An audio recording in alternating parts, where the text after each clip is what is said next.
Suntem într-o mașinuță frumoasă, ne îndreptăm către o nouă destinație. I like your style. Ai luat cafeluță? N-am luat cafeluță. O cafeluță aici costă de 5 ori. Și de atunci oamenii vin să vadă locurile acestea faimoase. Da. Să moară Jacksana dacă nu cel mai frumos loc de pe lume. Chiar al naibii să fie!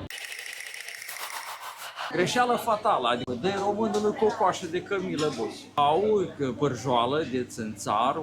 Dacă nici Leonardo DiCaprio nu are gusturi bune. Dragilor, urmează să vă arătăm ceva frumos. Ia uite, Olguță, ce am găsit aici. Doar că tu nu prea le-ai cu frânele, așa-i? Ia zi tu că până la Chișinău, de câte ori pui tu frânele? Nu frân. Mă doar. Aici sunt valori. Mai facem o pauză mică. Pe cine și-a luat cazare aici a pus-o. Bună dimineața tuturor, vă spunem de aici din Phuket.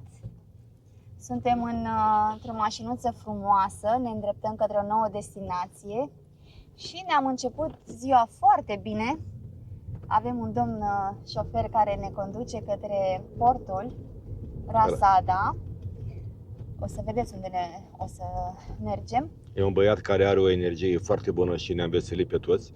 Da. Eram supărați, nu găseam taxi. Da, și eu n-am dormit bine azi noapte cu gândul că o să mergem într-o destinație super frumoasă și super râvnită de toată lumea, o să vedeți despre ce e vorba. Iar domnul ne-a distrat atât de tare că am uitat de toate. Ne place foarte mult vibe-ul. Și uitați ce fashionist este. I like the way you're going down in it, down in it, drowning in it. I like the way you're going down in it, down in it, drowning in it. I like the way you're going down in it, down in it, drowning in it. I like the way you're going down in it, down in it, drowning in it.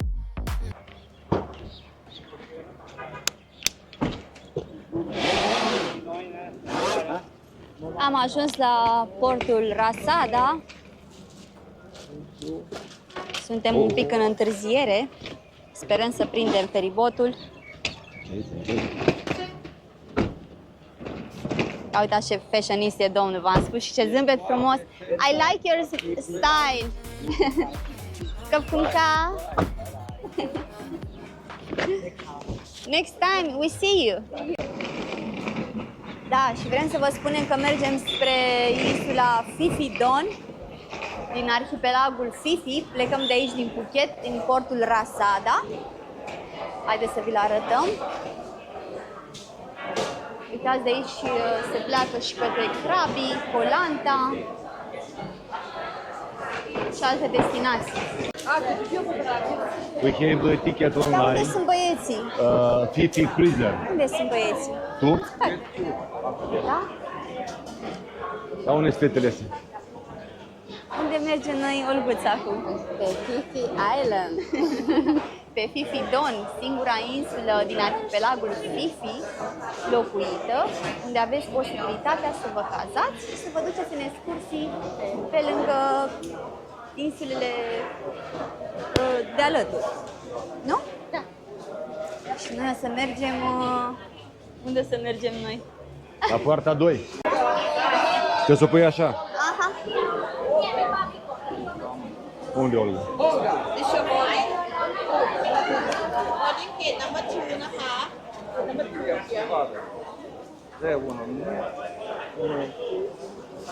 Thank you ค่ะ Hai. Căpunca! Ia uitați câtă lume aici care așteaptă să intre în barcă sau în feribot. Depinde de alegerea fiecăruia. Cu speedboat-ul ajungeți mai repede, dar mai tulburați de mare. Feribot e mai liniștit. Da. Mare. Barca rapidă pe valuri agitate face bum, bum. Da. Ți se face rău dacă ești mai sensibil. Dă-i... 3. Thank you.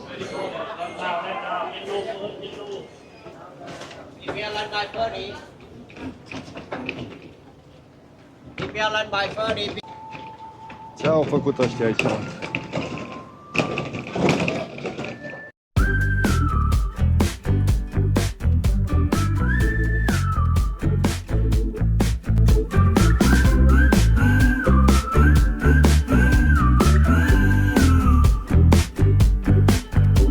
Ai luat cafeluță? N-am luat cafeluță. O cafeluță aici costă de 5 ori cât în Bangkok și de 3 ori cât în Phuket. Cafeaua pe vapor e scumpă. Cât ne-a costat biletele, să le spunem domnilor și doamnelor? Biletul costă în jur de 65 de lei de persoană pe un singur sens. Deci până în insulele Phi dus întors 130-140 aici, în funcție de cursul valutar. Întâi am găsit cu 500 de bați și când am cumpărat online era 426. Împărțiți la 7,25, ăla e prețul. Da, iar aici e locul pentru Titanic. Și stați să vă spunem că Leonardo DiCaprio ne așteaptă. O să mergem pe o insulă din arhipelagul Phi Phi, se numește Phi Phi Lei, și acolo s-a filmat filmul The Beach, unde a jucat ca rol principal Leonardo DiCaprio. În 2000, când era tânăr. Deci acum 25 de ani s-a făcut acel film și a rămas insula faimoasă tocmai din această cauză. La fel și insula James Bond, care pe insula, nu mai știu cum se cheamă insula. Insula James Bond. Acum îi spune James Bond, da? S-a filmat câteva scene dintr-un film. Din 1974. În 1974, deci acum 50 de ani. Da, și de atunci oamenii vin să vadă locurile acestea faimoase. Da. Atât români cât și moldoveni. Ia uitați, ce frumos sunt! Woke up to 17 new problems, blowing up my phone. Oh yeah, yeah, you know that if you let them, they'll try to break your soul. So I put on my robe and pour some coffee, turn off my notifications. The sunshine pouring through the window, sends some problems on vacation. You gotta roll with it, just roll with it, just.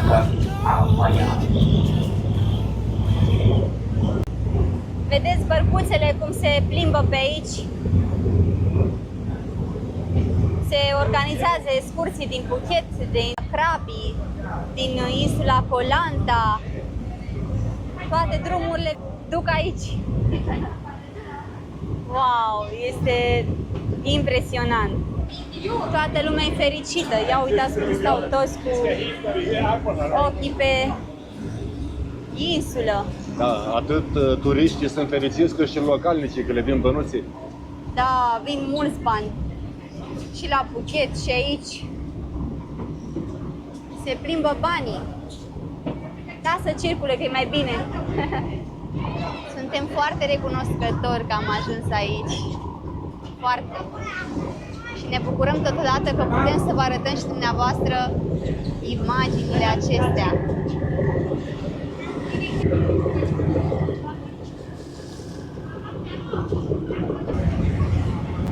De aici și acolo avem bărcuța lor tradițională, barca cu coadă lungă, long tail boat. E barca tradițională thailandeză. Să moară Jacksana dacă nu cel mai frumos loc de pe lume. Aici, ia uitați, raiul, topul de pe lume. Nu cred că există așa ceva în toată lumea asta. Ia! Extraordinar de frumos. Extraordinar, boșilor. Mamă, topul de pe lume. Bă, tată, bă, frumoase locuri aveți pe aici, bă, tată, bă. Așa spunea Adelin Petrișor. Adelin Petrișor? Bă, tată, bă, frumoase locuri aveți pe aici, bă. Pe asta e o secundă, măi, Costică, mă, trebuie să le spunem oamenilor că o să vedem lucruri și mai frumoase. Da. Vom merge pe urmele lui Leonardo DiCaprio, pe Maya Bay, să vedem acolo nisipul și apa cristalină. Acum abia suntem pe feribot, dar imediat coborâm și luăm la picior toată insula asta. Dacă nici Leonardo DiCaprio nu are gusturi bune, atunci cine? Just go with it, just go with it. You gotta roll with it, just roll with it. Just go with it, just go with it. Oh, keep your eyes on the road, let go and just roll with it. Ah, dar al naibii să fie! Mergi. Ce să mai merg, frate? Nu mai vreau așa.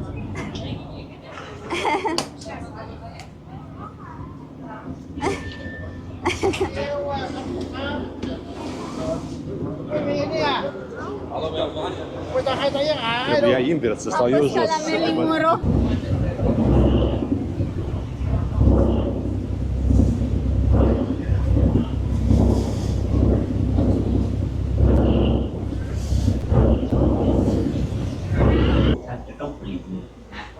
În dreapta noastră vedem insula Pipidon. Ne așteaptă în câteva momente, vom păși pe un nisip alb, fin. Am plătit o taxă pentru protecția insulei de 20 de bazi de persoană, chiar aici în port.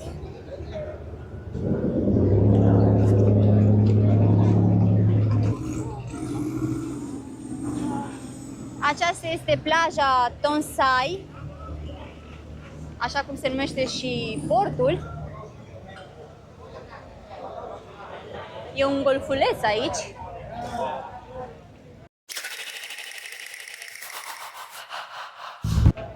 Și mai este unul pe partea cealaltă, o să-l vedem. O să vedem imagini cu drona. Iar sătucul în care intrăm acum se numește la fel, Tonsai. Tonsai Village. Este renumit pentru restaurante, cafenele, suveniruri, de toate pentru toată lumea. Mergem să mâncăm ceva, că e aproape ora prânzului și suntem chiar înfometați.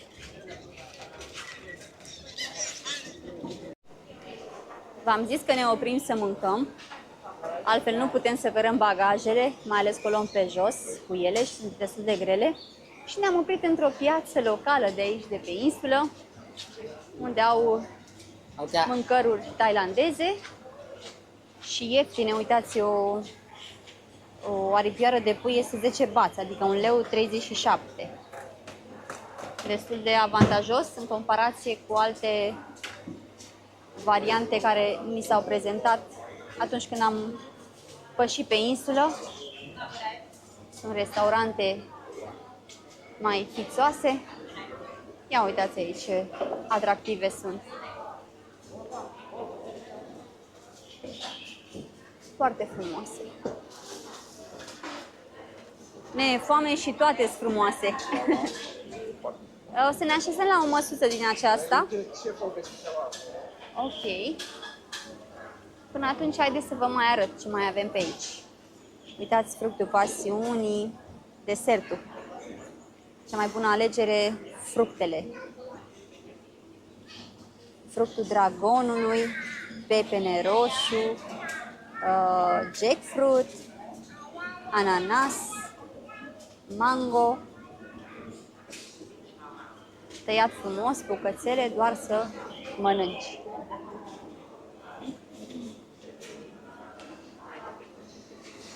E foarte plăcut, că nu-i cald, chiar e plăcut. Pentru ora asta, foarte bine. Ați găsit ceva mai interesant? Prețuri mai bune.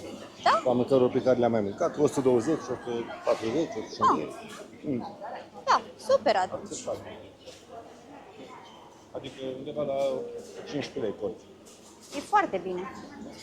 3 euro. Iată-ne așezați la masă cu toții, bucuroși, avem un sentiment bun. Avem un sentiment de foame. Asta e predominant. Asta acum, da, că abia am ajuns pe insulița asta. Dar ne reglăm noi insulina din organism imediat. Da, și am găsit restaurantul acesta specific tailandez. Specific cu mâncare de rață, dar noi n-am comandat rață.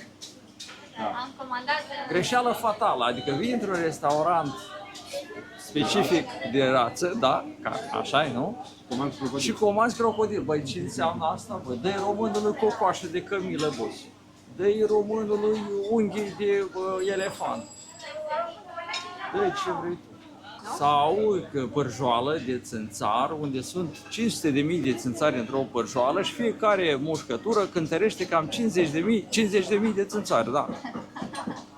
Da, așa. Asta nu mai auzisem, sincer, nu știu dumneavoastră dacă ați auzit.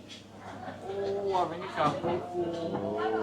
Ia uite Trei ce a adus. cartof obraznic avem aici. Da, da, Trei cartofi. aproape 4, da. Ne-am comandat toți câte o ciorbiță de-a lor tradițională, Tom Yum se numește, foarte bună, are și lapte de cocos și o face să fie cremoasă și ne place. Nouă ne place picant și i-am spus doamnei să ne aducă picantă, iar dumnealor Nu ne place picant și am rugat-o pe domnița să ne aducă no spicy. tragem cu ochiul la vecinii noștri din spate să vedem ce au pe mese, ce au comandat și am băgat de seamă că sunt niște boluri mari cu ciorbiță. Arată chiar bine. Iar în dreapta noastră ne așteaptă niște clătite tailandeze cu banană și Nutella. Ne-a făcut cu ochiul și sigur o să luăm și noi.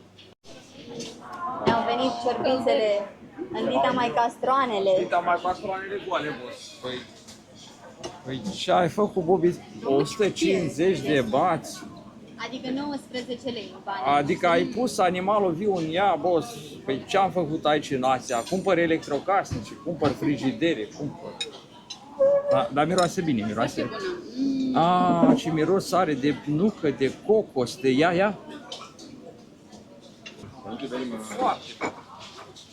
Am mai comandat și aripioare de pui, care costă la fel cât ciorba, 19 lei. Poftă mare, copii! Poftă mare să avem. Și poftă mare să aibă și telespectatorii noștri, că și ei urmează să se așeze la masă. Copii! Foarte bine. Am mâncat ca în ziua de Crăciun. Mâncarea a fost foarte bună. Delicioasă. Restaurantul e îngrijit, mâncarea e gustoasă. Și avem și varianta desertului chiar în fața noastră, plătite cu banană și Nutella. Hello, madam. I want one pancake. Și au venit clătitele tailandeze cu Nutella și banană. Ia uitați cât de frumos arată. Sunt micuțe, așa că vă lua fiecare câte o bucățică. Am dat 13 lei pe farfuria aceasta cu clătite. Partea mai puțin plăcută este că acum trebuie să luăm bagajele. Mergem la pas să ne căutăm cazarea.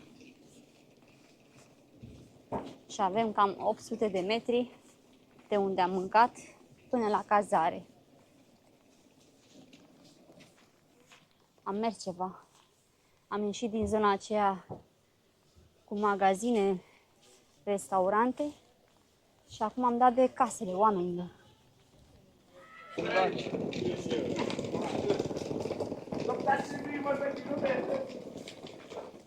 Ideea e că noi am rezervat pe Airbnb o cazare și doamna nu ne-a răspuns. A trecut mai mult de 24 de ore, iar acum va trebui să căutăm o cazare. Vom merge din loc în loc și întrebăm. Constantin și Olga au găsit cazare. Lor le-a confirmat-o. Ei, și acum e provocarea provocărilor. La deal e mai greu.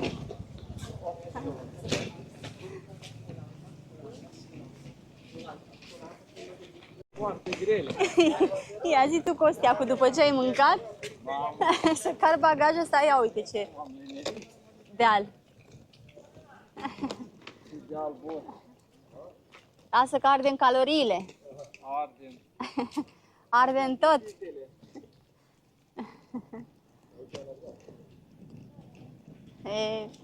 E frumos tare.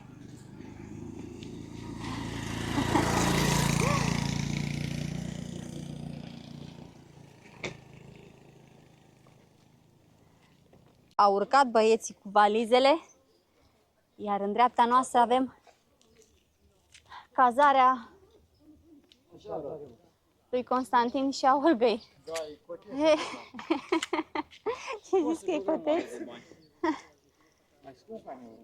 Cât ați dat pe noapte? 56 de euro. 56 de euro?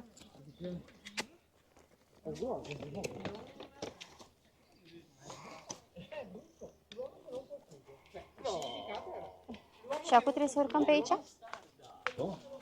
Urcăm pe aici? de la parte. Wow! Ia zi, Olguță, e bine? Ok. Mai bine că nu e aici. Da, am verificat și nu e aici cazarea băieților. Acum o luăm înapoi la vale. Măi, Costică, tu trebuie să pui frână, măi, băiatule.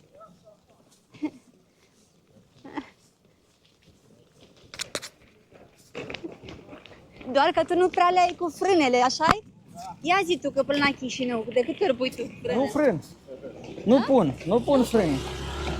De ce nu pui? De aia că am mers din ăla anticipativ.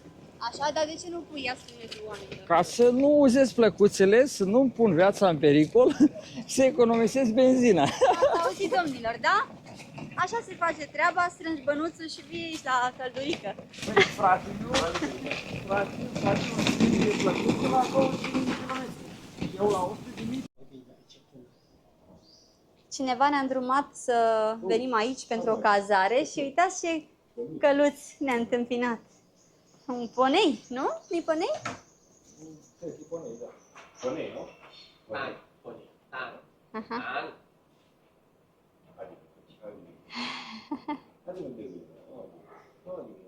E să nu-i vină, eu știu, mi-e frică puțin.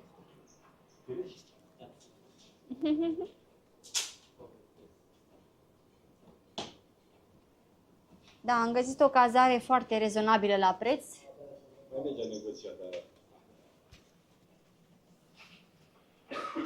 Lasă așa. Am urcat valizele pe aici, am obosit și am zis gata, asta e a noastră. 175. A, de regulile camerei sau ce vreți, domnule? Yep. You have also Wi-Fi. Aha, ok. Wi-Fi. Wi-Fi. Wi-Fi. Suntem norocoși că am găsit un loc destul de bun, la un preț bun. Și haideți să vă arăt, înainte de a vedea cazarea, vreau să vă arăt ce avem prin curte. E multă vegetație, avem umbră, un loc unde să ne bem cafeluța dimineața. Da. Am făcut o rezervare în altă parte, dar gazda nu ne-a răspuns. Am găsit și noi ce am putut la 175 de lei pe noapte. Da. Pentru insula asta e un preț mic. Da. Și pentru sezonul în care ne aflăm. Iar camera arată după preț. Dar merge. Ținând cont că n-am venit aici să stăm în cameră, doar să punem capul pe pernă seara când ajungeți obosiți, e destul de bine. Patul e mare, e curat, e răcoare. Trebuia să aprinzi sanoarele mine aici.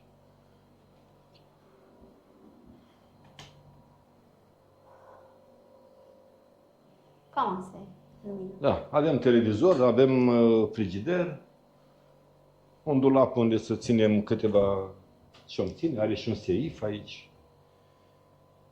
Mobilierul este mai vechiuț, dar pentru câteva nopți nu va fi foc. Și asta e bun. Da, lenjeria Lenjeria e... e curată, nu masă. vedem nici Da. o urmă de ceva. Nu sunt furnici, nu sunt gândăcei, nu sunt urme de păr sau de folosință. E bine. Da. Suntem mai bine ca la Costinești. Baia e cu duș. E bine, e bine, e bine.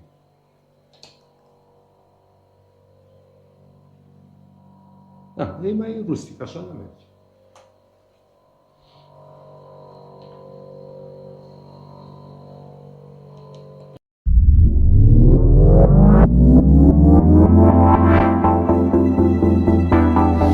Make me sweat. Ooh, ooh, ooh, ooh.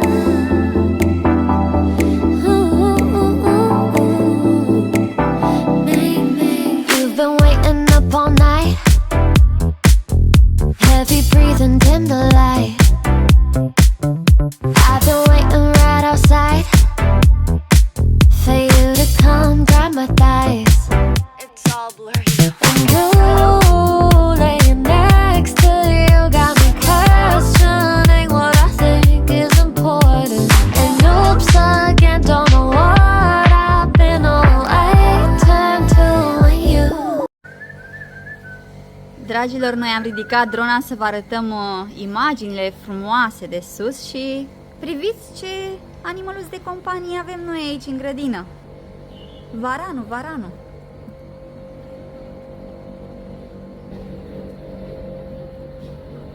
Cred că e un puiuț. Ei, noaptea să dai de el, că sigur îți sare inima. Hai să vedem unde se bagă.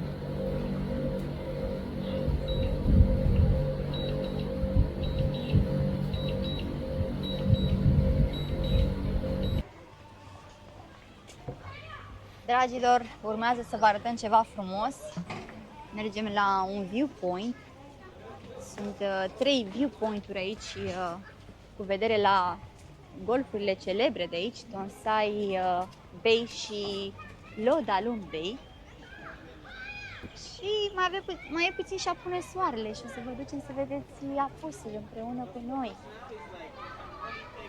Deci mijlocul insulei este îngust, are maxim 1 kilometru și de o parte și de alta sunt două golfuri mari care se văd cel mai bine de la cel de-al treilea viewpoint. Dar noi astăzi, deoarece e cam târziu, vom merge doar la primul. Vrem să evităm apusul soarelui, că după aia mare lucru nu o să mai putem vedea. Avem echipamentele cu noi, ia uitați ce oameni pregătiți. Să vedem ce reușim să prindem, da. Sau cu care.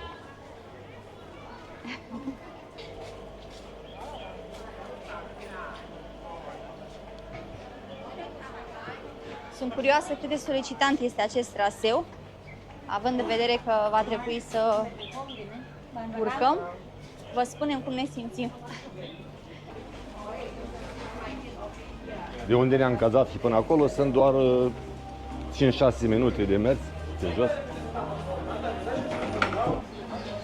Iar soarele o să apună în 40 de minute maxim, cam așa. Fața, dreapta? Dreapta.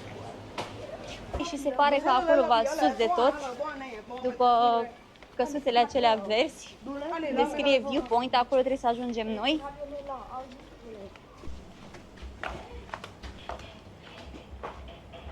De aici începe traseul nostru.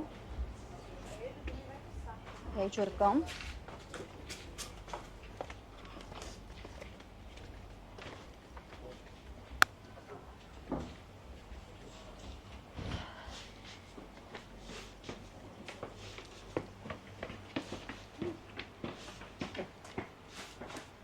Va trebui să ne grăbim puțin ca să putem instala toate echipamentele. Drona, trepierul, camera. Să să nu apună soarele, să pierdem ce mai frumos.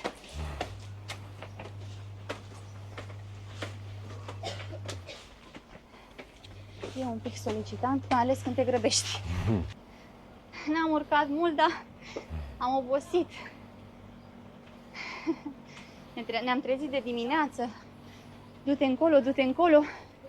Și acum ne-am propus să vedem apusul, fiindcă prietenii noștri vor pleca mâine și trebuie să avem amintiri memorabile de aici, fiindcă sunt locuri prea frumoase și ar fi păcat să le ratăm. Oho, Wow, wow, wow! cam ca la templul ăla, Da, unde Mi-aduc erau am- foarte multe trepte. aici e și un restaurant cu vedere asupra insulei. Dar n-avem timp acum. Nu dă picioarele. Da, și pe mine. Chiar mă dor.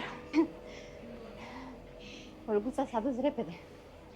Noi avem gențile astea grele. Hai, monsieur. Wow! Priviți câtă vegetație! Intrăm în junglă. Dacă la primul viewpoint e atât de mers, la al treilea, babau, Chiar așa. nu dor Aici sunt picioarele. valori. Mai facem o pauză mică. Pe cine și-a luat cazare aici a pus-o. Să ai valize mari, să le urci aici. Pe nu mai renunți. Avem aici o plantație de bananieri. Hai, Wow! să-i mai dăm puțin.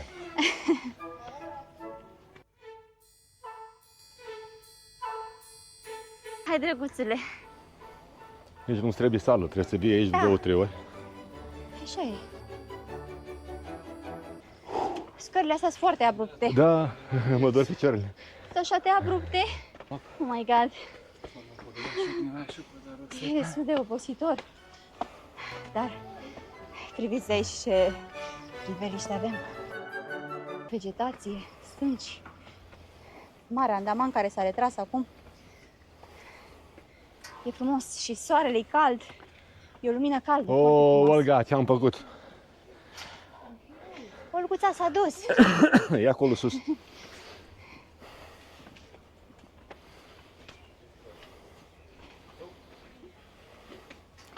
Uite, aici e și mai tare. Wow, wow, wow, wow. Nu, dar ne stă inima în loc. Serios. Țigările. De la țigar, da. Vezi dacă Olga nu fumează?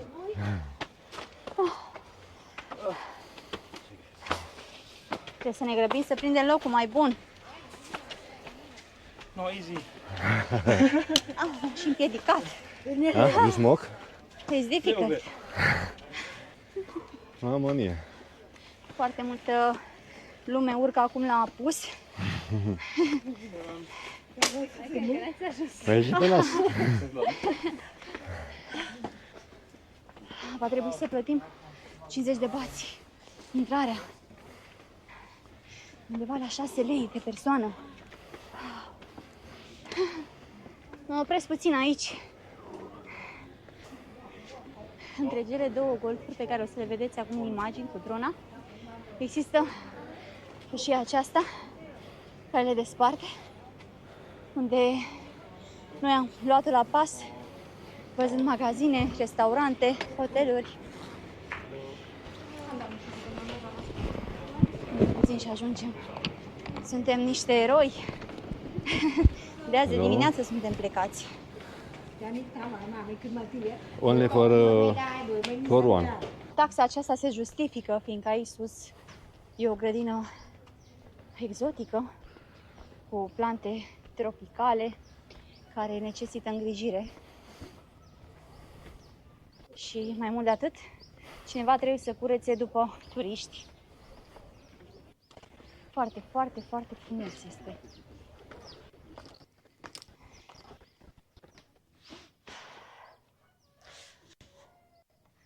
Mergem la viewpoint 1, e mai ușor, și la viewpoint 2 nu știu dacă mai avem timp, dar vă lăsăm pe dumneavoastră să vedeți.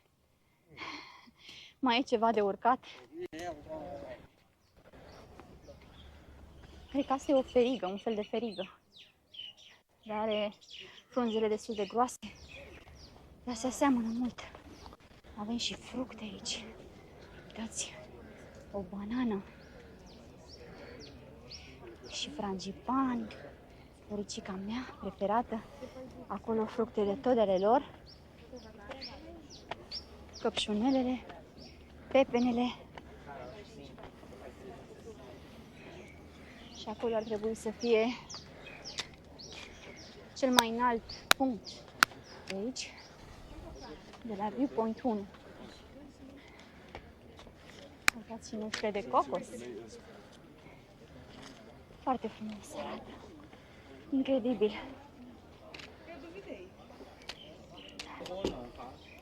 Marea Andaman s-a retras destul de mult. Prezintă efectul flux, iar acum apa s-a dus. Asta în funcție de mișcarea lumii.